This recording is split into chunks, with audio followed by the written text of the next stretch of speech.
Item ಯಾವುದೇ ಇರಲಿ try ಮಾಡಿ ಆಚಿ ಚಿಕನ್ ಮಸಾಲಾ.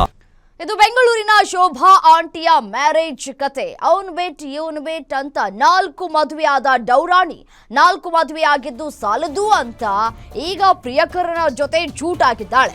ಗಂಡ ಜೊತೆಯಲ್ಲಿ ಇದ್ದಾಗಲೇ ಮತ್ತೊಬ್ಬ ಹುಡುಗನ ಜೊತೆ ಮದುವೆಯನ್ನ ಆಗಿತ್ತು.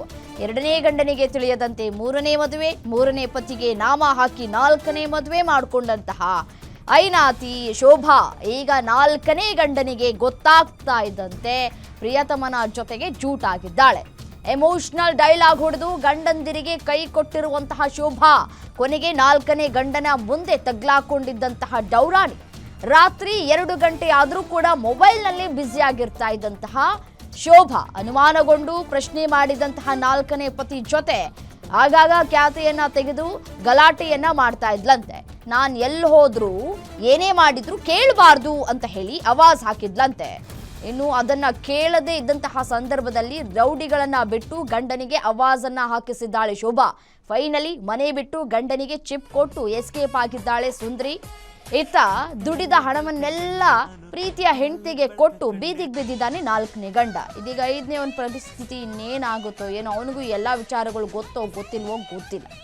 ನೋಡಿ, 2ನೇ ಗಂಡನಿಂದ ಒಂದು ಕಡೆ ಗೊತ್ತಾಗ್ದಂಗೆ 3ನೇ ಮದುವೆ ಗೊತ್ತಾಗ್ದಂಗೆ 4ನೇ ಮದುವೆ, 4 ಮದುವೆ ಆಗಿದ್ದು ಸಾಕಾಗಿದ್ದು ಅಲ್ಲದೆ 2 ಮಕ್ಕಳಿದ್ದಾವೆ ಅನ್ನುವಂತಹ ಮಾಹಿತಿಗಳು ಕೂಡ ಲಭ್ಯವಾಗಿದೆ.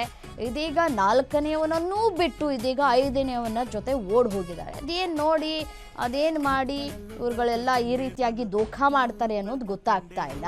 ಸೊ ಅದು ಹೇಗೆ ಇವ್ರುಗಳು ಕೂಡ ನಂಬಿಕೊಂಡು ಮದುವೆ ಮಾಡ್ಕೊಳ್ತಾರೆ ಅನ್ನೋದು ಕೂಡ ಗೊತ್ತಾಗ್ತಾ ಇಲ್ಲ. ಏನೋ ಮೊದಲೇ ಮದುವೆ ಏನಿರುತ್ತೆ, ಸಾಕಷ್ಟು ಸಮಸ್ಯೆಗಳಾಗಿ ಅದು ಡಿವೋರ್ಸ್ ತೆಗೆದುಕೊಂಡಿರ್ಬೋದು, ಬಿಡಪ್ಪ 2ನೇ ಆಪ್ಷನ್ನು ಆಗಲಿ ಚೆನ್ನಾಗಿರಲಿ ಅನ್ಬೋದು. ಬಟ್ ಆದರೆ ಇಲ್ಲಿ ಆ ಥರ ಆಗಿಲ್ಲ. ಈಗ 5ನೇವನ ಜೊತೆ ಓಡ್ ಹೋಗಿದ್ದಾಳೆ. ಶೋಭಾ ಅಂತ ಅವಳ ಹೆಸರು, ಅವ್ನ ಗಂಡ ಹನುಮಂತ ಅಂತೇಳಿ, ಮಗಳ ಹೆಸರು ಕೀರ್ತನ, ಮಗನ ಹೆಸರು ಪರಿಚಯ ಆಗಿದ್ರು. ಹಂಗಿಂದ ಹಂಗೆ ನೋಡ್ಕೊತಿದ್ದಿಲ್ಲ, ಇದು ಮಾಡ್ತಿದ್ದಿಲ್ಲ ಅಂತೇಳಿ ನನಗೆ ಪರಿಚಯ ಆದಮೇಲೆ ಚೆನ್ನಾಗೇ ಇದ್ವಿ. ನನ್ನ ಒಂದೇ ಅವರು ಅಕ್ಕಪಕ್ಕ ಇರೋದರು ಹೇಳಿದ್ಲು, ನನಗೆ ಸಾಯೋವರೆಗೂ ಬಿಡೋಕೆ ಹೋಗ್ಬೇಡ, ನಾನು ನಿನ್ನ ನಂಬ್ತೀನಿ, ನೀನು ಹಂಗೆ ಹಿಂಗೆ ಅಂತ. ಹಂಗಾಗಿ ಜೊತೆಗೆ ಓಡಾಡ್ಕೊಂತ, ನಾನು ಬೆಂಗಳೂರಲ್ಲಿ ಇರೋದು, ಬೆಂಗಳೂರಿಂದ ಅಲ್ಲಿಗೆ ಅಲ್ಲಿಂದ ಇಲ್ಲಿಗೆ ಓಡಾಡ್ಕೊಂತ ಹಂಗೆ ಇದ್ವಿ. ಆಮೇಲೆ ಏನೋ ಮನೆಗೆ ಗಲಾಟೆ ಆಯಿತು, ಜಗಳ ಆಯಿತು ಅಂತೇಳಿ ನನ್ನ ಒಂದು 6 ತಿಂಗಳು ಮಾತಾಡೋದು ಬಿಟ್ಬಿಟ್ಲು. ಇವತ್ತಲ್ಲಿ ನಾಳೆ ಮಾಡ್ತಾಳೆ ಬಿಡು ಅಂತ ನಾನು ಸುಮ್ಮನಾದೆ. ಆಮೇಲೆ ಅವಳು ನೋಡಿದೆ 2ನೇ ಮದುವೆ ಮಂಜುನಾಥ್ ಅಂತೇಳಿ ಮದುವೆ ಆಗಿಬಿಟ್ಟಿದ್ದಾಳೆ. ಅದು ನನಗೆ ಯಾವ ಗೊತ್ತಾಗಿದ್ದು, ಅವನು ಸಮಸ್ಯೆ ಮಾಡಿ ಹೊಡೆಯೋದು ಬೈಯೋದು ಅನುಮಾನ ಪಟ್ಟಿದ್ದಾದಮೇಲೆ ನನಗೆ ಕಾಲ್ ಮಾಡಿದ್ಲು. ನಾನಂದು ಏನು ಎಲ್ಲೋಗಿದ್ದೆ, ಏನಾಯಿತು, ಏನು ಹಿಂಗೆಲ್ಲ ಏನೇನು ಪ್ರಾಬ್ಲಮ್ ಅಂತಂದು ಹಿಂಗಂದು. ನನಗೇನು ಗೊತ್ತಿಲ್ಲ ರೀ, ಹಿಂಗೆ ಜುನಿಮಿಯಿಂದ ಅವನು ಎದುರಿಸಿ ಮದುವೆ ಆಗ್ಬಿಟ್ಟ ನನಗೆ, ಹಂಗೆ ಹಿಂಗೆ ಅಂತ ಹೇಳಿದ್ಲು. ಅವಾಗ ಇದೊಂದ್ಸಲ ನಿಮ್ಮೂರಿನಿಂದ ವಿಶ್ವ ಮಟ್ಟದವರೆಗೆ ರಾಜಕೀಯ, ಸಿನಿಮಾ, ಸ್ಪೋರ್ಟ್ಸ್ ಯಾವ ಸುದ್ದಿಯೂ ಮಿಸ್ ಆಗಲ್ಲ. ಬರೀ ಸುದ್ದಿಯಷ್ಟೇ ಅಲ್ಲ, ಜೊತೆಯಲ್ಲೇ ಇರುತ್ತೆ ವಿಶ್ಲೇಷಣೆ.